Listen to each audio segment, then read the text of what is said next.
One of the major issues which I am also dealing it with sometimes is that any unpleasant feeling we withdraw.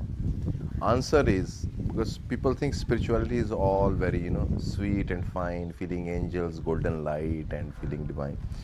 No, it's when there is suffering, suffer. Become one with the suffering, burn in it, and that suffering will never bother you again.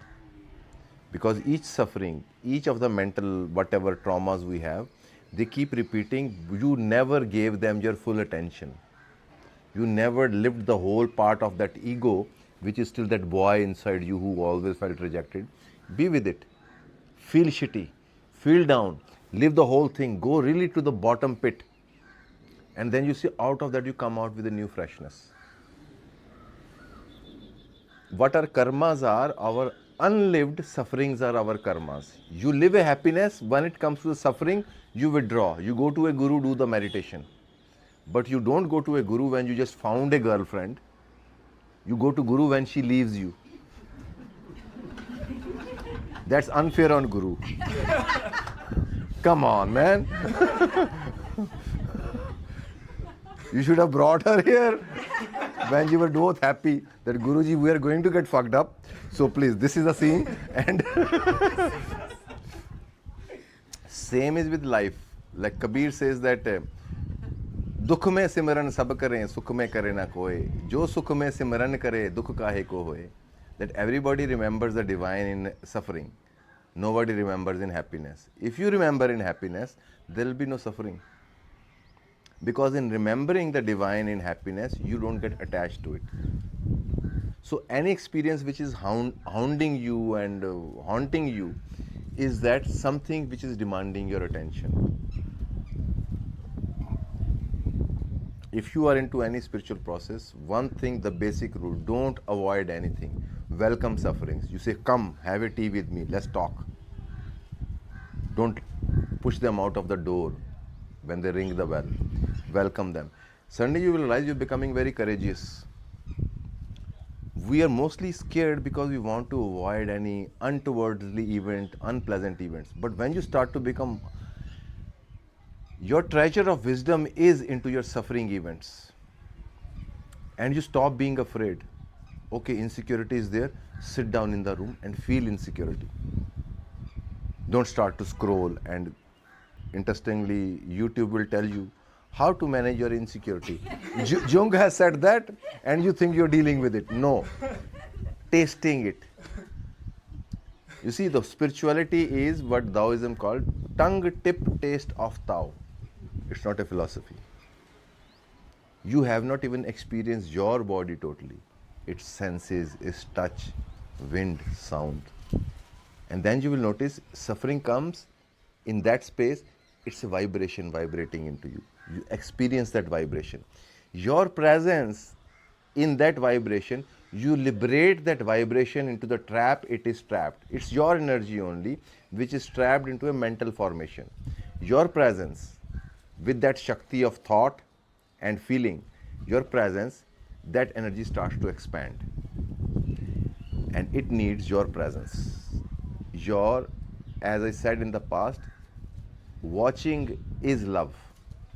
But we watch like when this suffering will go away. You're tolerating in your watching. But in that watching, you become one with the energy. That is my energy. This is my thought energy which has trapped into that trauma of childhood. So you be with it. And it reveals to you. In that revelation, it starts to expand. Attention. Be with it. That's the only solution. Anything else, you're deluding yourself. You can distract your mind, but the whole point is each thing appearing into your mind is a mantra. It needs your attention. And that is the only courage which is needed, no matter what. Mostly people live in fear. What if that happens? But if you have gathered a muscle to be with things as they are, negative or positive, you will be stop getting scared in relations and situations because you know your power. I can be with anything.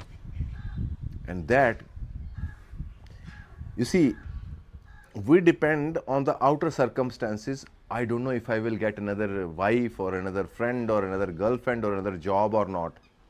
That's what your fear is.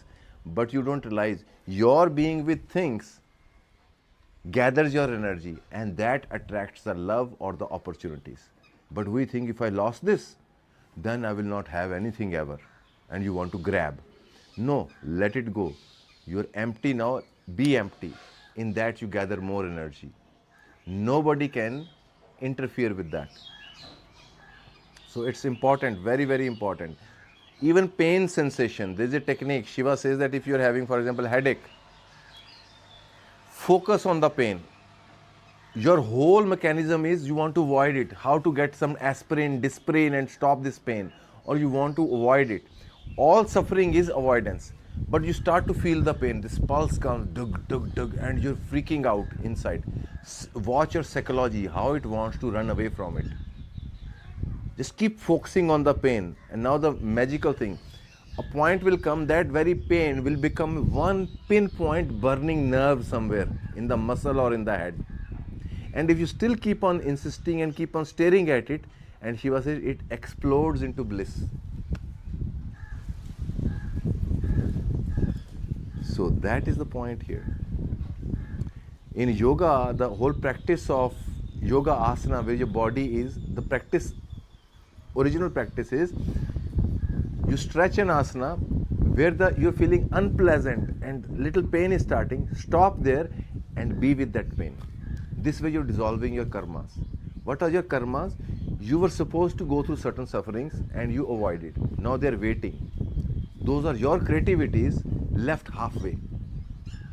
So if you intentionally create a suffering, for example, if you stand like this and suffer the pain, be with it, you're dissolving many of your sufferings by intentionally going through the sufferings. Psychological traumas will lose their power. Because essential problem was, your fear was, I don't want to feel the pain. So this is not becoming a masochist. This is about willing to face all forms of Shakti. That is real devotion. You don't make choices, I want good sensations. Every sensation, the highest form of Shakti practice is when for you there is no good, bad, right, wrong, evil, it's all Shakti. You look at everything with the same reverence. It's all Shakti forms. That's where you start to feel this body is also Shakti form. There is nothing unholy or unsacred about it. Everything is like that. When you stop making choices, your energy becomes integrated. Then you don't rely on happiness and suffering. You start to rely on your presence, which is constantly radiating.